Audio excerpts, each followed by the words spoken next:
이혼 숙녀 캠프에서 축구부부로 출연했던 남편 강지용의 사망 소식에 모두가 가슴 아파했습니다. 특히나 이혼 숙녀 캠프에서 부부를 상담했던 상담심리 전문가 이호선 숭실사이버대 교수도 강지용을 추모하고 나섰죠. 강지용의 죽음은 조용했지만 결코 가볍지 않았습니다. 전직 K리그 축구 선수였던 강지용은 지난 2월 JTBC 예능 이혼 숙녀 캠프에 아내와 함께 출연해 갈등과 상처를 털어놓았는데요. 방송 속에서 강지용은 자다 죽는 게 소원이라고 했고 차의 준비가 다 돼 있다 고 말했습니다. 극단적인 생각을 이미 구체적인 계획처럼 말하던 그에게 방송은 무엇을 해주었고 무엇을 놓쳤을까요? 그의 삶은 단지 은퇴한 운동선수의 초상이 아니었죠. 공장에서 일하며 생계를 꾸려가던 강지용은 과거 11년간 프로 무대에서 벌어들인 봉 5억 원 이상을 모두 가족에게 관리받았고 결국 자신에게 남은 건 빚뿐이었습니다. 아내와의 갈등도 대부분 돈과 시댁으로부터 비롯된 문제였는데요. 강지용의 전성기 연봉은 1억 5천만 원이었고 11년 동안 번 돈이 연봉만 세후 5억 이상이라고 합니다. 하지만 결혼할 때 강지용은 아무런 돈도 없었는데요. 아내는 강지용이 시댁에서 돈을 받아온다고 해서 믿고 기다렸고 결혼할 때도 다 아내 돈으로 준비했는데요. 집 보증금은 전세 대출을 받았고 아내의 돈도 몇 천만 원 들었다고 합니다. 심지어 남편에게 용돈까지 주기 위해서 4천만 원의 빚을 내기도 했는데요.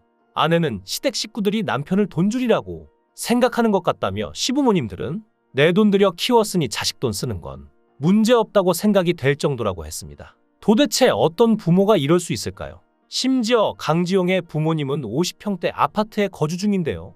강지용이 부모에게 평수를 좀 줄여서 돈을 달라고 하니까 부모가 못 팔겠다고 했다고 합니다. 게다가 어머니가 강지용에게 내 아버지가 큰 집에서 사는 게 꿈인데 그 꿈을 깨고 싶냐고 말하기도 했다는데요.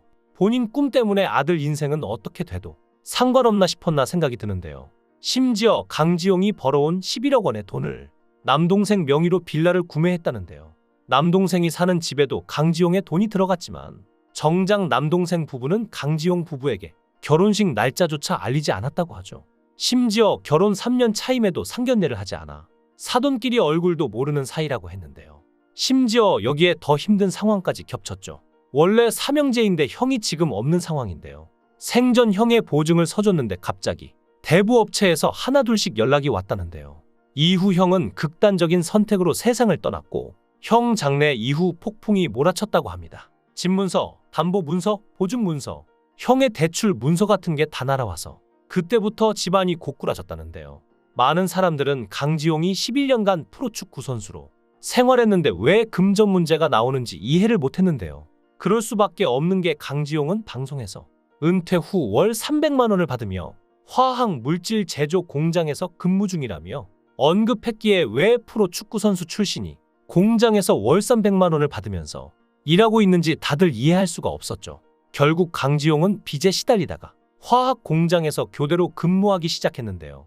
축구 선수로 억대의 돈을 벌다가 갑자기 공장에서 300만 원의 돈을 버니 본인 역시 마음이 말이 아니었을 것 같은데요. 결국 아들은 생활고에 시달려서 가정도 제대로 돌보지 못하게 하고 이게 무슨 일인가 싶은데요. 당시 방송에서 불화를 고백했지만 결국 아내와 눈물의 화해를 했고 잘 살겠다고 다짐한 두 사람이었는데요. 결국 방송 한 달 만에 이렇게 됐습니다. 방송은 이 복잡한 현실을 날카롭게 짚기보다 두 사람의 감정을 전시하는 데 집중했죠. 이혼 숙녀 캠프의 출발은 분명 악의적이지 않았습니다.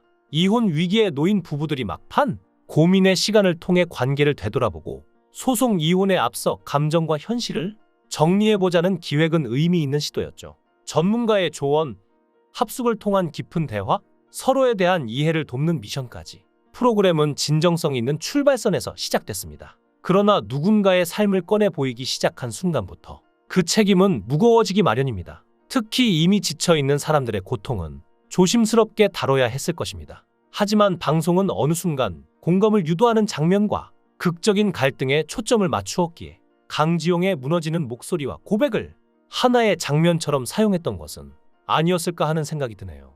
JTBC는 강지용의 사망 소식이 전해진 뒤 그가 출연했던 방송 회차에 다시 보기를 비공개 처리했는데요. 조용한 애도의 제스처일 수 있지만 그것만으로 충분할까 하는 생각도 들죠. 강지용의 사례는 리얼리티 예능이 일반인의 고통을 어떻게 다루는지에 대한 물음을 던지는데요. 최근 나는 솔로 24기에 출연한 영식 역시 방송 이후 심각한 악플에 시달리며 고통을 호소하기도 했습니다. 그는 무엇이든 물어보살에 출연해 자신의 고통을 고백했는데요. 방송 속 집착적 이미지가 과장되게 편집되었다며 경계선 지능, 스토커, 찐따 같은 조롱과 부모에 대한 욕설까지 받았다고 했죠. 실제로 그는 방송 직후 일상생활이 힘들 정도로 위축됐으며 금독, 후유증이 남아있다고 토로했습니다. 방송 중 오열하거나 문틈 사이로 상대 출연자를 바라보던 장면이 의도와 다르게 해석됐다는 설명도 덧붙였죠. 앞서 그는 SNS를 통해 스토킹, 범죄자 취급 등 도를 넘은 비난은 자제를 부탁드린다, 많이 힘들다라고 말하며 고통을 호소했는데요. 이러한 사례들은 리얼리티 예능이 사람을 어떻게 다뤄야 하는지, 그리고 어디까지 감정에 접근할 수 있는지를 되묻게 만듭니다. 프로그램의 취지가 선하더라도 출연자의 고통을 콘텐츠로 소비하는 방식은 제고되어야 할 텐데요. 강지용은 방송 이후에도 관심과 상담을 통한 관리가 이어졌더라면 어땠을까 하는 그런 아쉬움이 짙게 남습니다. 방송에서도 강지용의 극단적인 선택 혹은 우울에 대한 부분은 충분히 나왔는데요. 남편이 금전적 스트레스를 받을 때 살기 싫다, 나가서 죽겠다는 식으로 아내가 만삭일 때도 반복해서 했다는데요. 당시 남편의 극단적인 발언에 놀란 아내는 연락을 끊었던 시댁에까지 전화했으나 시어머니는 너네 우리가 돈 안 줘서 쇼하는 거 아니냐며 너희 돈 때문에 힘들면 이혼하고 지금 사는 집 보증금으로 남편 빚을 같이 갚아라고 했는데 그게 너무 어이가 없었다고 합니다. 여기에 더해 남편은 욱한 나머지 35층 높이의 아파트 창문에 매달려 목숨을 담보로 협박을 하기도 했다는데요. 출산 100일 후쯤 남편이 얘기를 하다가 35층 아파트 바깥쪽 난간에 매달려서 너 똑바로 봐라고 했다는데요. 이게 큰 트라우마로 남았다고도 했죠. 그리고 결국 이렇게 비보가 들린 건데요.